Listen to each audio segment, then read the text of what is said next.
L'un des premiers dilemmes que l'on rencontre lorsqu'on se lance dans la couture, c'est le choix de la machine.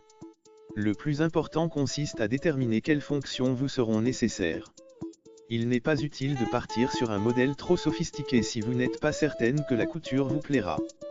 Mais gardez également à l'esprit qu'une machine bon marché ne sera pas toujours une bonne affaire. L'idéal c'est à la fois une machine simple d'utilisation et proposant suffisamment de possibilités pour vous permettre de progresser. Pour bien choisir sa machine à coudre, il est important de prendre en compte ses désirs créatifs et le temps que l'on souhaite y consacrer, occasionnel ou régulier, reprise, habillement, décoration, patchwork, broderie ou encore le type de tissu que l'on souhaite travailler. Vos projets vous guideront dans le choix de votre machine à coudre. Quel que soit le budget que l'on souhaite investir ou l'usage que l'on attend de sa machine à coudre, elle doit proposer les points de couture de base, points droits, points zigzag et boutonnières, de préférence automatique en un temps, à défaut en 4 temps.